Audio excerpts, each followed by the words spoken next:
ক্রয়াদেশের পর চলতি বছরের জানুয়ারি থেকে সেপ্টেম্বর পর্যন্ত যুক্তরাষ্ট্রের বাজারে বাংলাদেশি পোশাকের দর পতন হয়েছে চোখে পড়ার মতো। গার্মেন্টসের মালিকরা বলছেন, যুক্তরাষ্ট্রের নির্বাচন এবং বাংলাদেশের রাজনৈতিক পরিস্থিতি, পাশাপাশি শ্রমিক অসন্তোষের জেরেই পোশাক রপ্তানি এবং আয়ে এই নিম্নমুখী প্রবণতা। জাহিদুল ইসলামের প্রতিবেদন। বাংলাদেশের পোশাকের একক বড় বাজার যুক্তরাষ্ট্র। মূলত এই বাজার দিয়ে শুরু হয় বাংলাদেশের পোশাক রপ্তানি। যুক্তরাষ্ট্রের office of textile and apparels অটেস্কার তথ্য বলছে, চলতি বছরের জানুয়ারি থেকে সেপ্টেম্বর পর্যন্ত প্রকারভেদে বাংলাদেশি পোশাকের দাম কমেছে 9.2% থেকে শুরু করে 4.5% পর্যন্ত। গার্মেন্টস মালিকরা বলছেন, বাংলাদেশের রাজনৈতিক পরিস্থিতি এবং শ্রমিক আন্দোলন সহ বিভিন্ন ইস্যুকে পুঁজি করে ক্রেতারা ক্রয়াদেশ সরিয়ে নেওয়ার হুমকি দিয়ে পোশাকের দর কমিয়েছেন। তারা বুঝতেছে অর্ডার দরকার আমাদের, তো তারা তো এই সময় কি করে যে কম দামে কাজগুলি প্লেস করার চেষ্টা করে। আর আমরা কারণ নিচ্ছি সার্ভাইভের জন্য, আমরা ওই সক্ষমতা টিকে থাকতে পারতেছি না, এই স্ট্রেংথ আমাদের কিন্তু নাই।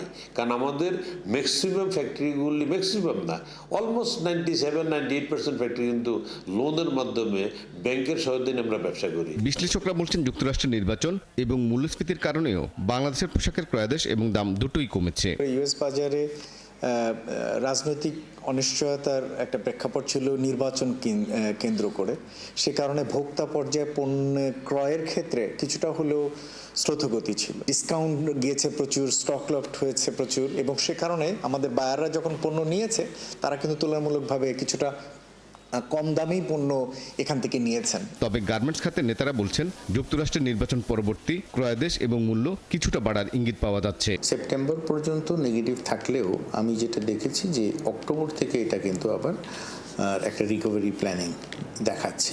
ইউএস মার্কেটে একটা পজিটিভ ভাইব আসবে, বিকজ ট্রাম্প সরকারের সাথে অ্যান্টি চায়না বা চায়নার সাথে যে একটা হতে পারে, একটা আনসার্টেনিটি ক্রিয়েট হতে পারে, সেটাকে অ্যান্টিসিপেট করে কাস্টমাররাও হয়তো কিছু অর্ডার চায়না থেকে মুভ আউট করার চেষ্টা করবে। এদিকে অ্যামচাম বলছে, রপ্তানি বাধা দূর করে আয় বাড়াতে টিকফার মতো দ্বিপাক্ষিক প্ল্যাটফর্মে আলোচনা হতে পারে।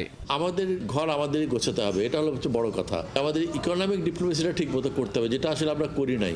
বর্তমানে বাংলাদেশি পোশাক রপ্তানির 18% যায় যুক্তরাষ্ট্রে। জাহিদুল ইসলাম, 71, ঢাকা।